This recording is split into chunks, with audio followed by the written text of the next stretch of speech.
eye, it breaks a portion of land. So yes, this eastern eye wall and northern eye wall has been bumped on shore for quite a while, but it's kind of right here in the center of that eye. This is North Captiva Island. You got Captiva Island, Pine Island, and then up a little further north, you got Boca Grande. So somewhere right in here is going to be the defined landfall point. That should be coming in momentarily. Don't want to jump the gun on that. We'll wait for National Hurricane Center to give official word.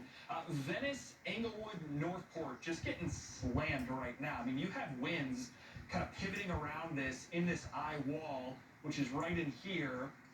100 to 120 in spots that we're getting some radar estimates on, and all of that again is just going to pivot around into southern parts of Sarasota County. So this is some of the worst weather in our viewing area is going to be southern half of Sarasota County, Venice down to Englewood, Northport, really getting slammed by this very, very heavy rain coming down. And all of this is really going to be gradually progressing north over the next several hours. If you're around Tampa Bay or inland, again, Hardy County, DeSoto, Highlands, Polk County, it's going to be some big-time issues as we get into the overnight hours. This is going to take a while to wind down over land, so a lot of that weather that is south of us now is going to be gradually progressing northward. We've had a lot of rain already.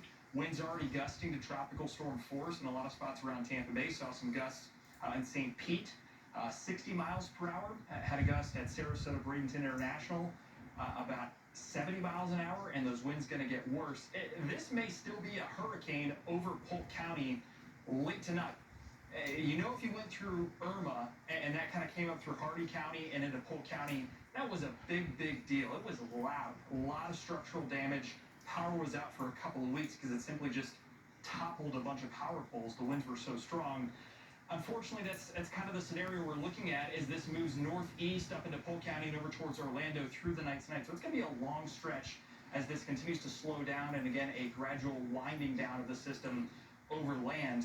This, again, may still be a Cat 1 hurricane by the time it approaches places like Bartow, Fort Meade, Frostproof. All those spots have a lot of wind and rain coming their way over the next several hours, Paul. Down in Fort Myers, we'll show it to you. There's really a lot of damage.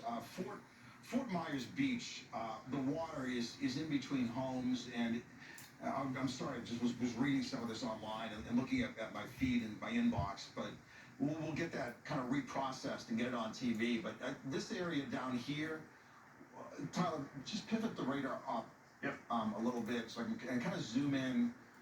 This area right here from Bonita Springs, and show Fort Myers Beach if you can. Thank you. Where it's right here, right there. Sanibel, all the way back to about Bonita Springs. This area is where is really going to show a lot of the big storm surge flooding, and there's water that the storm surge numbers are probably going to be about 10 to 12 feet down here, and water kind of going in between some of the homes. So this is going to be pretty significant. We're going to get confirmation, and I'm sure you talked about this before. This is going to be the center point of the landfall right here, Sanibel in Captiva. The weather is going to slowly improve for them, but it's going to take a